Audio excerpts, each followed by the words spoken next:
اعمال کی کتاب میں جب پترس نے پہلا بات کیا تو 3000 لوگوں نے خدا کے کلام کو قبول کیا. اور پترس رسول فرماتے ہیں کہ یہ رسولوں سے تعلیم پانے، رفاقت رکھنے، روٹی توڑنے اور دعا کرنے میں مشغول رہے. تعلیم پانا ضروری ہے کلیسیا کے ایک فرد کے لیے، ساری کلیسیا کے لیے. تعلیم پانا اور تعلیم دینا استاد کا کام. استاد تعلیم دیتا ہے، اسے یہ ضرورت ہے کہ میری کلیسیا کو کس تعلیم کی ضرورت ہے. اس وقت بہت سی تعلیمیں ہیں، لیکن کیا میری کلیسیا کے لیے کوئی تعلیم خطرناک تو نہیں؟ اس کے بارے اپنی کلیسیا کو آگاہ کر، جیسے بپتسمے کی تعلیم، تثلیث کی تعلیم اور جو ضروری تعلیمات ہیں کلیسیا کی مضبوطی کے لیے، استاد کو تعلیم دے کر اپنی کلیسیا کو مضبوط کرتا ہے. اور پھر وہ 3 مقاصد جن کے لیے خدا نے ان 5 خدمات کو چنا ہے، وہ ان کا مقصد 12ویں آیت میں ہے. یہ لکھا ہے مقدس لوگ کا عمل. مقدس لوگ، دوسرے لوگ نہیں، جو مقدس ہیں، جو پاک کیے گئے ہیں، جو یسوع مسیح کے خون سے دھل گئے ہیں، وہ کامل. ہم کامل نہیں ہیں، لیکن کاملیت کی راہ پر ہم چلنے کی کوشش کر رہے ہیں. ڈیلیوس یونانی زبان کا ایک لفظ استعمال ہوتا ہے جس کا مطلب ہے بالغ ہونا. کامل بنو جیسے تمہارا آسمانی باپ پاک ہے. کامل بننا، بالغ ہونا، اور یہ بڑا اہم اور بڑا ضروری ہے. مقدس لوگ بالغ بنے، کیونکہ مقدسوں میں بھی بہت سے لوگ نابالغ ہوتے ہیں. ذہنی طور سمجھتے نہیں چیزوں، جو سکھانا چاہتے ہیں وہ سیکھنے کی کوشش نہیں کرتے. لیکن ان 5 خدمات کا مقصد کیا ہے کہ مقدس لوگ کامل بنے. اور دوسری بات ہے خدمت گزاری کا کام کیا. جب تک یہ خادم خدمت گزاری کا کام نہیں کریں گے، خدمت نہیں ہوگی. یہ 5 خادم کلیسیا کو دینے کا مقصد یہ ہے کہ خدمت کی جائے، خدمت گزاری کی جائے. اور خدمت بڑی اہم بات ہے. خدمت کرنا یہ بڑی اہم بات ہے. خدا یسوع مسیح نے فرمایا کہ ابن آدم اس لیے نہیں آیا کہ خدمت لے، بلکہ خدمت کرے اور اپنی جان بتیروں کے لیے فدیے میں دے دے. ان خادموں کا دینا کلیسیا کو خدا کا مقصد یہ ہے کہ کلیسیا میں خدمت گزاری کا کام، خدمت کی جائے. اور خدمت کرنے سے کیا ہوگا؟ تیسرا مقصد کیا ہے؟ مسیح کا بدن ترقی. مسیح کا بدن ترقی. ہم سب مل کر مسیح کا بدن، ہم فردن فردن آزاد ہیں. ایک بدن میں بہت سے اعضاء. اگر آنکھ کہتی کہ میں بدن ہوتی تو پورا جسم آنکھ ہی آنکھ ہوتی. اگر منہ کہتا کہ میں بدن ہوتا تو پورا بدن منہ ہی منہ ہوتا.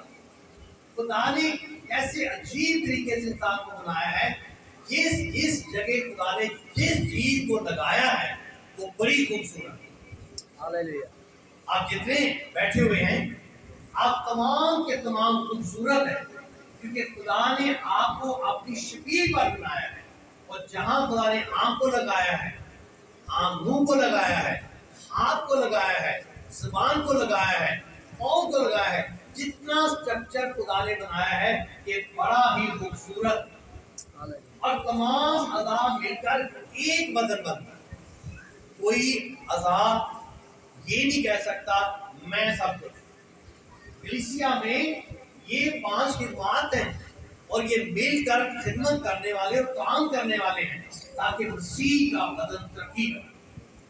کلیسیا مسیح کا بدن ہے اور اسے ترقی کرنے کی ضرورت ہے کہ یہ دن بدن ترقی کرے، دن دن بڑھے اور خدا کے نام کو عزت و جلال ملے. اور جب تک خدا یسوع مسیح نہیں آتا یہ بدن بڑھتا جائے، یہ بدن ترقی کرتا جائے. جس طرح ہم جانتے ہیں کہ جب کوئی دیوار ہم بناتے ہیں تو ہم ایک ردے پہ دوسرا، دوسرے پہ تیسرا، تیسرے پہ چوتھا، چوتھے پہ 5واں ہم ردا لگاتے جاتے ہیں اور عمارت تعمیر ہوتی جاتی ہے.